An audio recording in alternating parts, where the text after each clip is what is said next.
કે સફળતાની ચાવી નિષ્ફળતામાં જ રહેલી છે, નિષ્ફળતાની ચાવી સફળતામાં રહેલી છે. પણ લોકો એમ કેમ નથી કહેતું કે સફળતાની ચાવી તારામાં જ છે, તું કંઈક પોઝિટિવ કર તો સ્વાભાવિક વસ્તુ તને આ બધી વસ્તુના સક્સેસ પોઈન્ટ મળી શકે. કામ કરે ને એની પાછળ તું જા, એની કરતાં તું જે કરશો એમાં ને એમાં તું સંડોવડાય અને એમાંથી જ વસ્તુઓ તું આગળ વધ તો સ્વાભાવિક વસ્તુ કે તને સફળતા મળવાની જ છે. તમારે જિંદગીની સૌથી મોટી નિષ્ફળતા કઈ હતી? આપણે ક્લાસીસ બંધ કર્યા, સાથે સાથે માતાજીની દયા કે એ ક્લાસીસ બંધ કરી અને હાર્યો નહીં, એની પછી 2 સ્કૂલનું મેનેજમેન્ટ મળી ગયું. 2 સ્કૂલનું મેનેજમેન્ટ મળી ગયું ને સાથે સાથે એવડું મોટું પ્લેટફોર્મનો સેમિનાર પણ સ્ટાર્ટઅપ કર્યો. જે સફળ વ્યક્તિ હોય ને એ સફળ વ્યક્તિ બજારની અંદર એમને નથી ગણાતો. એણે કંઈક એવું ભૂલ કરી હશે કે ભૂલમાંથી શીખીને અને એ સફળના માર્ગે ગયો હશે. તો આ ફિલ્ડમાં આવી અને તમને કોઈ અફસોસ થયો કે પછી પેલી આર્મી વાળી લાઈફ જીવી લીધી? આ ફિલ્મમાં આવીને મને અફસોસ નથી થયો, પણ અંદરથી પહેલાં અફસોસ થતો કે ભાઈ સાલું આર્મી જોઈન્ટ કરી હોત ને તો દેશ માટે કંઈક કરી શકું. મને એવું થયું કે આર્મી કરતાં આ બેસ્ટ લાઈન છે. એનું કારણ એ છે, એક મેં મારા પોતાનું એક વાક્ય છે કે દેશની બહાર જેટલા દુશ્મનો રહે છે ને એટલા દેશની અંદર એ પણ રહે છે. દેશની બહારના દુશ્મનો ટેરરિસ્ટથી માંડીને બધા જ, પણ દેશની અંદરના દુશ્મનો કેવા છે ખબર? ધંધાની અંદર નિષ્ફળતા આવી હોય, પરિવારની અંદર દુઃખી આવતા હોય, ખુદ પોતે ડિપ્રેશનમાં હોય, આવા દુશ્મનો એને આપણે ફેરવીએ તો. Kalpeshji, welcome to the Nilesh Radadiya show. આપણે આ શોની શરૂઆત કરીએ એ પહેલાં જાણીએ કે કલ્પેશજી કોણ છે. નમસ્કાર, હું કલ્પેશજી સોલંકી. હું શિક્ષક તરીકે અત્યારે હાલમાં ફરજ બજાવું છું. સાથે સાથે 2 સ્કૂલનું મેનેજમેન્ટ આપણે પણ લઈએ અને અમારી આખી ટીમ વર્ક એ એક માધ્યમના પ્લેટફોર્મ ઉપર અમે આવી રહ્યા છીએ કે જેમાં શિક્ષકની સાથે સાથે જે અલગ અલગ પ્રકારની જે ફિલ્ડ વર્ક આવે છે એની અંદર સૌથી વધુમાં વધુ અત્યારે અમે અલગ અલગ પ્રકારના સેમિનારો કરતા હોય. આ સેમિનારના માધ્યમથી અલગ અલગ પ્રકારના વ્યક્તિઓના જીવનની અંદર કયો અનુભવ થતો હોય છે એ અમે શેરિંગ આખું બીજા વ્યક્તિઓ થ્રુ કરાવતા હોય, જેને ટ્રાન્સમિશન સ્પીકર તરીકે ગણી છે. અલગ અલગ પ્રકારના માધ્યમથી અમે જે આખી અમારી જે ટીમ વર્ક જે છે આ ટીમ વર્કની અંદર કેવું અમે આખું સ્ટ્રક્ચર ઊભું કરેલું છે પ્લેટફોર્મમાં માર્કેટની અંદર કે કોઈ એવો વ્યક્તિ હોય કે એના જ જીવનની અંદર કોઈક એવા પડકારો આવ્યા હોય, એનો જે સામનો કર્યો હોય, એ સામનો કર્યો હોય તો એમાંથી એને શું શીખ મળી, એ જ વસ્તુ અમે બીજા વ્યક્તિ પાસે જતા હોય અથવા બીજા વ્યક્તિને એ ભૂલ ન થાય એ અમે ત્યાં અટકાવતા હોય. તો આવા જે અલગ અલગ પ્રકારના માધ્યમથી અમે એક નવો કોન્સેપ્ટ આ વર્ષથી ચાલુ કરેલો છે. આમ તો જો કે સેમિનારના ફિલ્ડમાં તો ટોટલ મારે 5 વર્ષ થઈ ગયા. 5 વર્ષની અંદર ઘણા બધા આપણે પ્રોગ્રામ પિક કરેલા છે. સ્કૂલિંગના, બિઝનેસના, કન્સલ્ટન્સીના અલગ અલગ પ્રકારના પ્રોગ્રામો કર્યા. સ્નેહ મિલનો હોય તો એમાં પણ આપણે જતા હોઈએ છીએ. ચાર્જ પણ કોઈ વસ્તુ આપણે લેતા નથી. પણ હા, લોકોથી જે લોકો દ્વારા જે અલગ અલગ પ્રકારની વસ્તુઓને જે ભૂલ પડતી હોય એ આપણે ભૂલ રોકવાના પ્રયાસો આપણે ઘણા કર્યા છે. એમાં ઘણો ખરો સાથ સહકાર અલગ અલગ પ્રકારની સુરતના નહીં પણ ગુજરાતના અલગ અલગ પ્રકારના વ્યક્તિઓનો પણ સાથ સહકાર છે કે જેનાથી અમે આગળ વધ્યા છીએ અને સાથે સાથે સ્કૂલની સાથે સંકળાયેલા છીએ. તો તમે બાળપણમાં મોટા થઈને શું બનવા માંગતા હતા? બાળપણની અંદર મોટા થઈને તો મારું પહેલું તો સપનું એવું જ હતું. જ્યારે હું 10માં 9માં ભણતો હતો ત્યારે ઘણા ખરા મારા જે ગુરુઓ હતા તે એમ કે કલ્પેશ તું આર્મી બન, કલ્પેશ તું પોલીસ બન, કલ્પેશ તું શિક્ષક બન, આવા અલગ અલગ પ્રકારના સ્કોપ આવતા. તમારે શું બનવું? મારે એમાંથી આર્મી બનવાનો બહુ વધારે શોખ હતો, કેમ કે બોર્ડર ઉપર જે વસ્તુ થતી હોય ને એ વસ્તુ આપણે અહીંયા બેઠા બેઠા ન કહી શકીએ. એટલે એવા મારી પાસે એવા ઘણા ખરા એવા મિત્રો પણ છે કે જે આર્મી સાથે સંકળાયેલા છે. આર્મી સાથે સંકળાયેલા તેની સાથે આપણે વાત કરવા બેઠા હતા, આપણને ઘડી કેમ લાગે કે હું આર્મીમાં આવી ગયો. એટલે એવા ઘણા ખરા ખાસ મિત્રો પણ છે. અમારા સ્કૂલ સાથે ઘણા ખરા એવા મિત્રો જે છે નાનપણના એ અત્યારે આર્મી જોઈન્ટ કરેલી છે. એટલે મારું પણ એવું સપનું હતું, પણ ઘણા એવા સંજોગો આવી ગયા કે એ સપનું સાઈડમાં રાખીને આ એક સ્કૂલની લાઈફ આપણે જીવન ચાલુ કર્યું. વર્ષ 2017ની અંદર આપણે 12મું પૂરું કર્યું અને 2017ની અંદર કોલેજની સાથે સાથે આપણે ભણવાનું એટલે કે ભણાવવાનું જે હતું એ ચાલુ કર્યું. હવે ત્યાંથી લઈને અત્યાર સુધી ટોટલ 9 વર્ષની અંદર આ શૈક્ષણિક ફિલ્ડની અંદર આપણે સંકળાયેલા છે. ઘણા ખરા આપણે રિઝલ્ટ પણ ઇમ્પ્રૂવ કરેલા છે. પોતે કોમર્સના અર્થશાસ્ત્ર વિશે આપણે સબ્જેક્ટ લઈએ છીએ અને સાથે સાથે આપણે આવા અલગ અલગ પ્રકારના પ્રોગ્રામિંગ કરતા હોઈએ છીએ. તો એ તમારી લાઈફનો ટર્નિંગ પોઈન્ટ શું હતો? ટર્નિંગ પોઈન્ટ તો સૌથી વધુમાં વધુ દોસ્ત કોરોના હતો. કોરોનાની અંદર અમારે જે સ્કૂલનું જે આખું શૈક્ષણિક જે હતું લગભગ 1.5 વર્ષ સુધી તો એમ જોવા જઈએ ને કે ઓનલાઈનના માધ્યમથી ભણાવવાનું કે ઓફલાઈનના માધ્યમથી ભણાવવાનું આવા અલગ અલગ પ્રકારના કોન્સેપ્ટ હતા. પણ એ ટર્નિંગ પોઈન્ટ મારો કેવો હતો કે એ સમયની અંદર એક એવી અંદરથી એવી જાગૃતતા એકદ્રા જે જાગી કે આ બધી વસ્તુ કલ્પે છે ને ખાલી એક વર્ગની 4 ખૂણાના દિવાલની વચ્ચે સીમિત છે, પણ આપણી અંદર જે કંઈ હાવભાવ જે હોય ને એ આપણે બહાર કાઢવો છે. બહાર કાઢવો છે તો આપણે શું કરવું છે? એટલે વર્ષ 2022ની અંદર આમ જોવા જઈએ ને તો અલગ અલગ પ્રકારની નાની મોટી સંસ્થા સાથે અલગ અલગ પ્રકારના નાના મોટા એસોસિએશન હોય, વેપારીઓ મંડળો હોય, આ બધા પાસેથી આપણે અલગ અલગ પ્રકારના કોન્સેપ્ટના માધ્યમથી ઘણા ખરા એવા વ્યક્તિઓ પણ આપણે મળેલા છે કે એના જીવનની અંદર શું થયું હશે કે જેથી કરીને આ પોઝિશન ઉપર પહોંચ્યા. જોજો નિલેશભાઈ, આપણે જોઈએ ને જે સફળ વ્યક્તિ હોય ને એ સફળ વ્યક્તિ બજારની અંદર એમને નથી ગણાતો. એણે કંઈક એવું ભૂલ કરી હશે કે ભૂલમાંથી શીખીને અને એ સફળના માર્ગે ગયો હશે. અને આપણે એ જ વસ્તુ બીજા વ્યક્તિને આપણે એને કહેવાનું છે એના જ માર્ગદર્શન હેઠળ, એના સજેશન હેઠળ. તો આપણે મેં અને મારી જે ટીમ વર્ક જે છે એણે એવું નક્કી કર્યું વર્ષ 2022માં કે આપણે કોન્સેપ્ટ ક્લિયર કરવો કે આપણે વ્યક્તિને મળીએ અને વ્યક્તિના જ માધ્યમથી બીજા વ્યક્તિને એ વસ્તુ આપણે ક્રિએટ કરવી, જેને મારી ભાષામાં હું સ્ક્રિપ્ટ કહી શકું. હવે એવી રીતે ધીમે ધીમે નાની મોટી વસ્તુઓ અમે ચાલુ કરી અને અત્યારે આ એક એવડા પ્લેટફોર્મ ઉપર અમે આવ્યા છીએ. અને એમાં સૌથી વધુ તો હું એમ કહું કે તમારો બહુ સાથ સહકાર છે કે ફર્સ્ટ ટાઈમ મારો પ્રોડકાસ્ટ બની રહ્યો છે. એટલે આ રીતે. તમારી જિંદગીની સૌથી મોટી નિષ્ફળતા કઈ હતી? મારી જિંદગીની મોટી નિષ્ફળતા આમ તો જોવા જાઉં ને તો નાની મોટી તેવી તો ઘણી બધી છે કે પહેલાં તો સૌ પ્રથમ તો પરિવાર.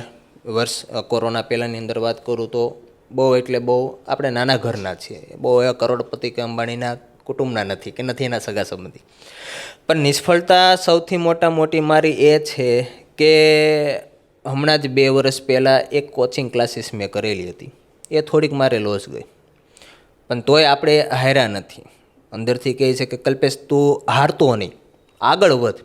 એક વખત તને નિષ્ફળતા મળે તો શું તારે બી જવાનું, ડરી જવાનું? તું આગળ વધ ને એવા માધ્યમમાં જા કે જ્યાં અત્યાર સુધી કોઈ વ્યક્તિ ગયો જ ન હોય. એટલે આવું એક અંદરથી આભાસી થયું. તોય આપણે બહુ હાર નથી મેળવી. અને એમાંય સૌથી વધુમાં વધુ જોવા જાય ને નિલેશભાઈ તો મારા ખુદના ફેમિલીનો સાથ સહકાર બહુ સારો છે. ઘરેથી એવું કહ્યું છે નિષ્ફળ થયો છો કોઈ પ્રોબ્લેમ નહીં, આગળ વધ. તને ગામમાં જે વસ્તુ કોઈ કહે ને એની ઉપર કઈ વસ્તુ લેતો નહીં. એટલે ઘરેથી ટૂંકમાં બહુ સપોર્ટ છે. એટલે આવા અલગ અલગ પ્રકારના આપણે ભાઈ કાઠિયાવાડી રહ્યા, સૌરાષ્ટ્રના રહ્યા, એટલે આપણે ગુજરાતી છે તો ગુજરાતી લોકો શું હોય કે વધારે સૌથી વધુમાં વધુ ધંધામાં ધ્યાન વધારે દેતા હોય. અને એમાં જો ખોટ પડતી હોય ને એટલે એ વાઇન કરીને પાછું સ્ટાર્ટઅપ કરે. એટલે મારી આ ફિલ્ડની અંદર કેવું છે આખું એક અલગ જ છે. જે લોકો બીજો જે ધંધો કરે છે તે સ્વાભાવિક વસ્તુ બીજું નવું સ્ટાર્ટઅપ કરીએ કે આ અમારે શૈક્ષણિક ફિલ્ડને ક્યાં મૂકવા આવી. એટલે આપણે ક્લાસીસ બંધ કર્યા, સાથે સાથે માતાજીની દયા કે એ ક્લાસીસ બંધ કરી અને હાર્યો નહીં. એની પછી 2 સ્કૂલનું મેનેજમેન્ટ મળી ગયું. 2 સ્કૂલનું મેનેજમેન્ટ મળી ગયું ને સાથે સાથે એવડું મોટું પ્લેટફોર્મનો સેમિનાર પણ સ્ટાર્ટઅપ કર્યો. સેમિનારની અંદર અત્યાર સુધી ટોટલ 3 વર્ષ આપણે કોઈ જગ્યાએ વિડીયોના માધ્યમથી, રીલ્સના માધ્યમથી, મીન્સ કે સોશિયલ મીડિયાના પ્લેટફોર્મમાં આપણે આવ્યા જ નહોતા. આપણે સેમિનાર કરતા, સેમિનારમાંથી આપણે પ્રેરણા પણ આપતા. અલગ અલગ પ્રકારના વ્યક્તિઓની જે સફળતાઓ હોય, એની ચાવીઓ હોય, જે એની કી જે હોય એ આપણે વિદ્યાર્થીઓ સમક્ષ, વાલીઓ સમક્ષ, અલગ અલગ પ્રકારના બિઝનેસ કન્સલ્ટન્સીના જે પ્રોગ્રામો થતા હોય એમાં બિઝનેસ કઈ રીતે ગ્રોથ થતો હોય, આ બધી વસ્તુઓ એકાબીજા પાસેથી અમે જઈ, અમારી જે ટીમ વર્ક છે એ ત્યાં જઈ એની પાસેથી એ બધી જ વસ્તુઓ ક્લિપ લઈ અને એ જ વસ્તુનો એક અલગ અલગ પ્રકારના અમે પ્રોગ્રામો કરીએ. એ પ્રોગ્રામો કરી અને પછી અમે એ બધી વસ્તુ ડિસ્પ્લે કરતા હોય. એટલે આ કેવું છે, ઘણા ખરા લોકો સેમિનારની અંદર અલગ અલગ પ્રકારના જે મોટિવેશનલ સ્પીકરો જે હોય એ એની રીતે બોલે, બહુ સારામાં સારું છે. પણ મારું એક એવું માઇન્ડસેટ છે કે આપણે કોઈની કોપીરાઇટ નહીં, કે યુટ્યુબની અંદર આ વિડીયો જોઈને એમાંથી લઈને પ્રેરણા મળીને એમાંથી આ વસ્તુ આપણે કરી, એ વસ્તુ નથી. પોતાની સ્ક્રિપ્ટ ઉપર આપણે કરતા હોય કે જેથી કરીને લોકોને કોન્સેપ્ટ સારો મળે. હવે ભાઈ સ્વાભાવિક વસ્તુ પહેલેથી બધા એમ જ કહે છે કે સફળતાની ચાવી નિષ્ફળતામાં જ રહેલી છે, નિષ્ફળતાની ચાવી સફળતામાં રહેલી છે. પણ લોકો એમ કેમ નથી કહેતું કે સફળતાની ચાવી તારામાં જ છે, તું કંઈક પોઝિટિવ કર તો સ્વાભાવિક વસ્તુ તને આ બધી વસ્તુના સક્સેસ પોઈન્ટ મળી શકે. ગામ કરે ને એની પાછળ તું જા, એની કરતાં તું જે કરશો એમાં ને એમાં તું સંડોળાય અને એમાંથી જ વસ્તુઓ તું આગળ વધ તો સ્વાભાવિક વસ્તુ કે તને સફળતા મળવાની જ છે. એટલે આપણે એવું એક માધ્યમ કર્યું છે નિલેશભાઈ કે આપણે જે વસ્તુઓ સામેવાળાને આપી છે ને એ વસ્તુ આપણે પોતે આપીએ. હા, કોન્સેપ્ટના માધ્યમથી હજી અમે નાના કહેવાય, જે એવડું મોટું પ્લેટફોર્મ નથી તો ગુજરાત આપણું જાણી શકે, પણ સુરત સિટી તો જાણી શકે. સુરતથી બહાર આપણે નીકળશું એટલે બીજી કોઈ સિટી જાણી શકશે. એટલે આ રીતની આખી વસ્તુનો ટર્નિંગ પોઈન્ટ મારામાં આવેલો છે. તો તમે તમારી નિષ્ફળતામાંથી શું શીખ્યા? મેં અમારી નિષ્ફળતામાં તો નિલેશભાઈ ઘણું બધું શીખું છું. એક તો મારો જે ટાર્ગેટ જે હતો મારો આર્મીનો, આવી ગયો હું શિક્ષકની ફિલ્ડમાં, એમાંથી પાછો આ અલગ અલગ પ્રકારના સ્પીકરની ફિલ્ડમાં.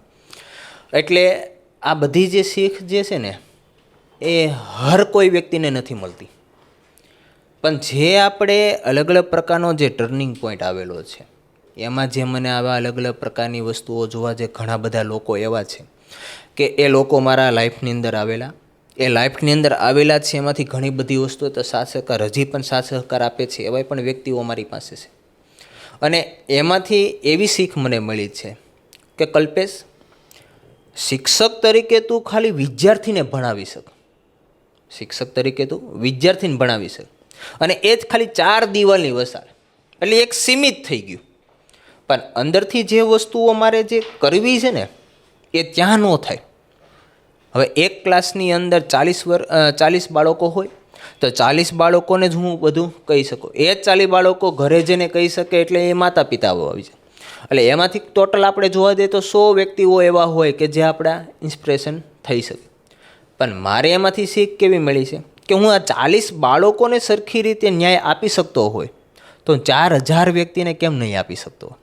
એટલે પછી અંદરથી એ રીતની આખી વસ્તુની મને ધગજ ઉપડી કે કલ્પેશ, હું અને મારી જે ટીમ વર્ક જે છે, આ ટીમ વર્કની અંદર જે છે ને, ટીમ વર્ક મારા બહુ સારામાં સારો સપોર્ટ છે. 6 જણાના વ્યક્તિઓ મારી પાસે છે. એટલે આ ટીમ વર્કથી જ આખી વસ્તુનું પ્લેટફોર્મ ઊભું કર્યું. આ પ્લેટફોર્મ ઊભું કરી અલગ અલગ પ્રકારના સોશિયલ મીડિયાના માધ્યમથી અમે અત્યારે ડિસ્પ્લે થઈએ છીએ અને લોકોને અમારી વાત એના સમક્ષ રજૂ કરીએ છીએ. આ અમારી થોડી ચેન્જિંગ મિલાવ્યા. તો તમને આ ફિલ્ડમાં આવવામાં કોઈ ના પાડી ક્યારે? કોઈએ ના નથી પાડી, પણ બધે સાથ સારો બધા આપ્યો છે. પરિવારનો આપેલો છે, મિત્રો સર્કલે પણ આપેલો છે. ઘણા ખરા એવા વ્યક્તિઓ છે કે તું આ કરી શક કલ્પેશ, તારાથી આ બધી વસ્તુ થાય છે, તારામાં હિંમત છે કે તું લોકોની અંદર જઈને તેના મનના પ્રશ્નો તું સમજી વિચારી એમાંથી તું આગળ વધી શક. અને સાથે સાથે ભાઈ સ્વાભાવિક વસ્તુ છે કે જો કોઈ રોકે ને તો એવો કોઈ વ્યક્તિ જ નથી હજી રોકવાવાળો. એનું કારણ એ છે કે આપણે આ ફિલ્ડની અંદર આવ્યા છે ને નિલેશભાઈ, તો એની અંદર બધા આપણને એવો પ્લસ પોઈન્ટ થિંક પોઝિટિવ આપે છે કે તું શેરિંગ, કેર, ડેર આ તું કરવાનું ચાલુ કરી દઈને એટલે તને લોકો બધા સપોર્ટ જ કરશે, કોઈ ના નહીં પાડે. તો આ ફિલ્ડમાં આવી અને તમને કોઈ અફસોસ થયો કે પછી પેલી આર્મીવાળી લાઈફ જેવી હતી? આ ફિલ્મમાં આવીને મને અફસોસ નથી થયો, પણ અંદરથી પહેલાં અફસોસ થતો કે ભાઈ સાલું આર્મી જોઈન્ટ કરી હોત ને તો દેશ માટે કંઈક કરી શકું.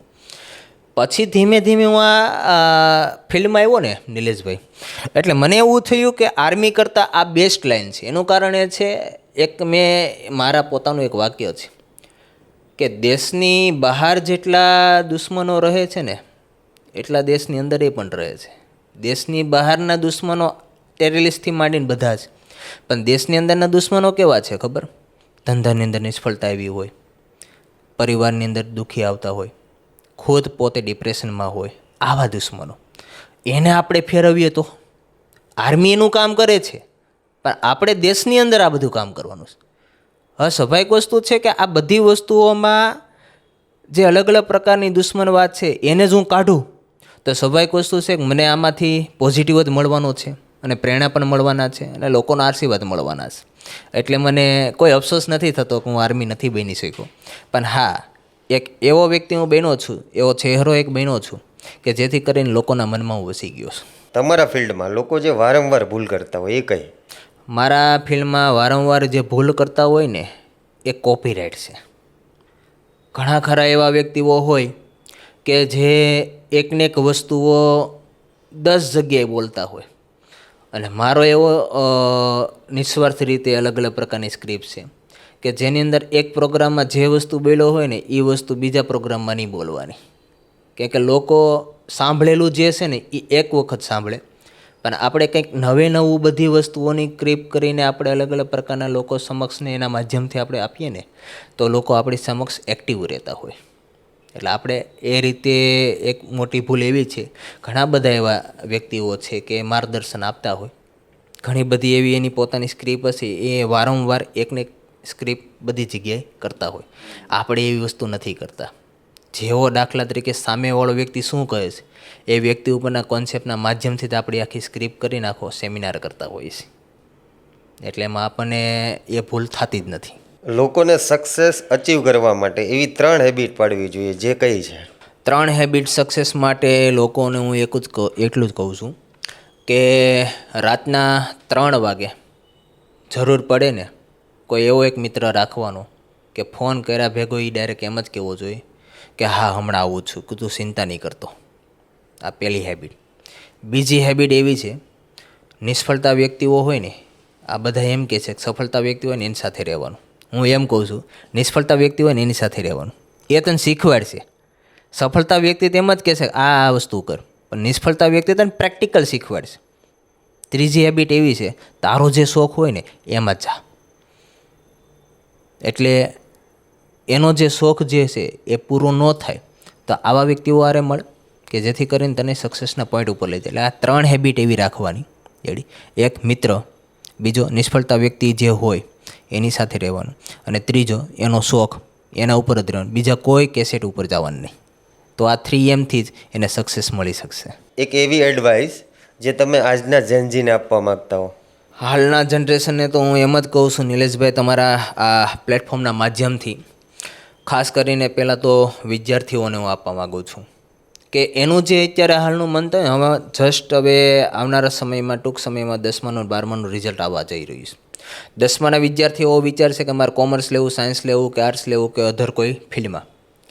કોમર્સવાળા એવું વિચારશે કે મારે BCom લેવું, BCA લેવું, BA લેવું, BBA લેવું, CA લેવું, CSS લેવું, GPSC, UPSC અલગ અલગ પ્રકારના કોન્સેપ્ટ.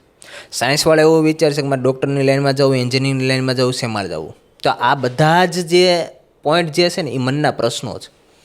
એમાંથી એને ભાઈ સૌ એક વસ્તુ કેમાં જવું છે ડેડી, અને એમાંથી શું કરવું છે, એ શું કરવાથી શું ફાયદો થાય, આ બધી વસ્તુઓ એના સમક્ષ પહોંચાડવું. એટલે કે વિદ્યાર્થી ગૂંચવાય છે. ઘરેથી અમુક પ્રેશર હોય ત્યારે આમાં જ જવું, એટલે ઓળો એમાં જ જવાનો છે, બી પછી ના જ ન પાડે કેમ કે ઘરેથી કીધું છે. અમુક એવા હોય મિત્રો કે મિત્ર જ્યાં જાય ત્યાં એને જવાનું હોય, આવા પણ હોય છે. એટલે એવું એક મારે કહેવું છે હાલની જનરેશનને કે હાલનું જનરેશન જે છે ને એક આમ જોવા જઈએ તો ખાસ એવું થઈ ગયું સેન્જિન્સ કે દેખાદેખી ઉપર વધારે જાય છે. હવે આ દેખાદેખી ઉપર વધારે જાય છે ને એના કારણે બહુ એટલે બહુ નિષ્ફળતા એમ જોવા જઈએ તો ડાઉન જ થાય છે. એટલે એવી વસ્તુ આપણે કરવાની નથી. એટલે મનમાં જે વસ્તુઓ હોય એના ઉપરથી આગળ વધો, અને જ્યાં ભૂલ પડે તો એ ભૂલને સુધારીને પાછા આગળ વધો. જોજો નિલેશભાઈ, ભૂલ એક વખત થાય તો એને ભૂલ ન કહેવાય. ભૂલ એક વખત થાય ને ભૂલ ન કહેવાય. પાછી ભૂલ થાય ને તો એને ભૂલ કહીએ કે. એટલે આપણે એ જ વસ્તુ ટૂંકાક્ષરીની અંદર વિદ્યાર્થીને આ સંદેશ આપવો છે. તો પછી લોકો સક્સેસને ખોટી રીતના કઈ રીતના માપે? સક્સેસને ખોટી રીતે માપે છે ને એમાં એક વસ્તુ હું કહી શકું કે પહેલાં તો નાનામાં નાનું કામગીરી કરી લીધી હોય એટલે એનામાં ઉર્જા આવી ગઈ કે મેં કામ કરી લીધું. દાખલા તરીકે 5 લાખનો કોઈ બિઝનેસ સ્ટાર્ટ કર્યો હોય અને એમાંથી 6 લાખ રૂપિયા મળ્યા હોય. 5 લાખ રૂપિયા તો એને બિઝનેસમાં જે રોકાણ કર્યું હોય એ તો મળી ગયું. 1 લાખ રૂપિયા મળ્યા છે તો એના માટે સફળતા, અને હકીકત એ સફળતા જ કહેવાય. પછી એની અંદર એવી જાગૃત આવી જાય કે હું હવે કાંઈક ને કંઈક કરી શકું. અને બધા દિવસો સરખા ન હોય. ક્યાંક ને ક્યાંક પાછોય પડે, પાછો એને ખખેરીને ઊભું થઈ જવાનું, પાછો પડે, પાછો ખખેરીને ઊભું થઈ જવાનું. આવી ઘણી વસ્તુઓ થાય. અને લોકો માઇન્ડમાં શું સેટ કરે કે સફળતા તો આપણને પહેલેથી જ મળી ગઈ, એટલે આપણે નિષ્ફળતાના માર્ગે જવાના જ નથી. પણ ક્યારેક એવી પણ વસ્તુઓ આવી જાય, ક્યારેક એવો પ્રહાર પણ આવી જાય કે આપણે એવું સ્વીકારવું પડે કે સફળતાને જે માપવાની જે રીત હતી ને એ ખોટી હતી. તો જે સફળ થયો જ ને, હું આ પ્લેટફોર્મમાં અત્યારે આવી ગયો તો હું એમ ન કહ્યું કે હું સફળ થઈ ગયો. હું એમ કહી શકું કે સફળતાના માર્ગે જઈ શકું છું, સક્સેસ થઈ શકું છું. હજી હું સક્સેસ થયો નથી, એ કે લોકો ઓછા જોવે છે. આખું ભારત નથી જોતું કે આખું વર્લ્ડ નથી જોતું. સક્સેસ કોને કહેવાય? કે સક્સેસ એને કહેવાય કે લોકોના મનને 3 વખત ઉઠે જાગે ને કામગીરી કરતું હોય તો તને યાદ રાખતું હોય તેને સક્સેસ કહી શકે. પણ અત્યારે હું એમ કહું છું કે હું અત્યારે આ એવડા મોટા પ્લેટફોર્મ પર છું તો હું સક્સેસ નથી રેડી, પણ હું એની કામગીરી, એની જે પ્રોસેસ છે એમાં હું અત્યારે આવેલો છું. પણ હું એમ ન કહી શકું કે હું સક્સેસ થઈ ગયો તો આ બધું બંધ ન કરી દો. આ વસ્તુ છે. તો આજે આ હતા કલ્પેશજી, જેની પાસેથી જેનજીએ ઘણું બધું શીખવું જોઈએ. અને આવા ને આવા એપિસોડ જોવા માટે નિલેશ રાદડિયા શોને સબસ્ક્રાઈબ કરો, શેર કરો અને કમેન્ટ કરો.